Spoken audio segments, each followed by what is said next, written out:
guys starting out solitary, it's Lippy Witch, and it is 2:37, and we're talking about basically if you've ever had a student or you've mentored someone in spirituality in general, and especially in the craft.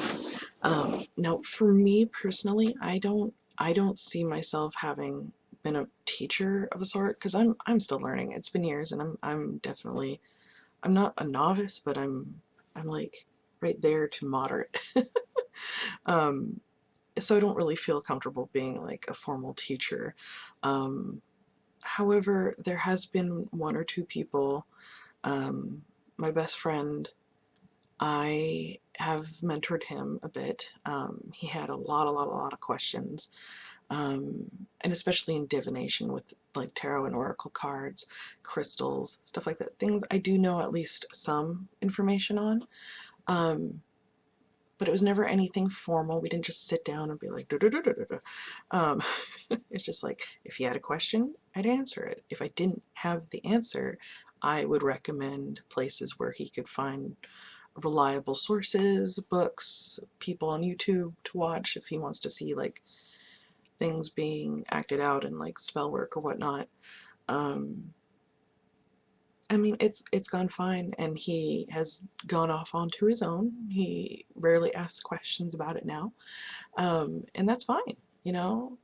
I still will like randomly send him little spiritual stuff, and always is very excited. But I was kind of the jump off point of that because he had really no experience whatsoever before um, being my friend. And our spiritual paths are very different. Um, he he doesn't technically consider himself pagan, but he definitely uses pagan elements in his spirituality. I think he's kind of just free forming right now. And then there's another person in my life currently who I am educating to an extent, but it's kind of to reverse some ill education on his part, by being raised Christian, but in a way that made him fearful of the occult.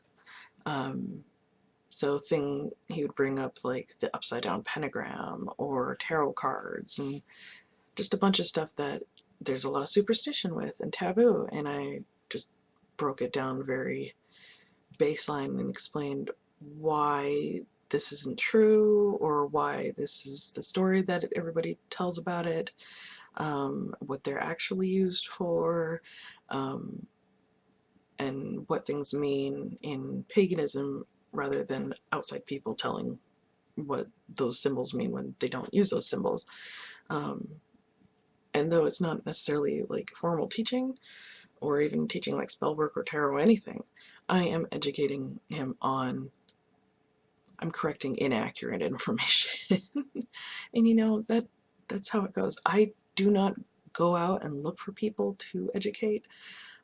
People can look at my YouTube and take what they want from that. I mean, if someone really wants some formal education, I could do some real basic stuff, but I'm not.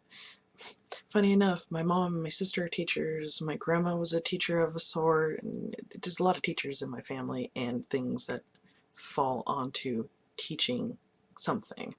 Um, and I know I've done well doing something like that before, but I'm so averse to being a teacher just from the biasness of having so many family members being actual teachers. It's like, oh, that's so much responsibility. And it is a lot of responsibility when you take on someone and try to teach them how to do things. It doesn't matter what it is. Um, but those are my experiences, so they've gone pretty well. And they were close friends. So I wasn't worried that they'd like freak out or anything. If it was a stranger, it'd be like, yeah, maybe I would recommend them talk to someone else who does formal teaching, a little bit organized, like Lunar Wisdom. But yeah, that's my thought on this one. I'll talk to you guys later. Bye.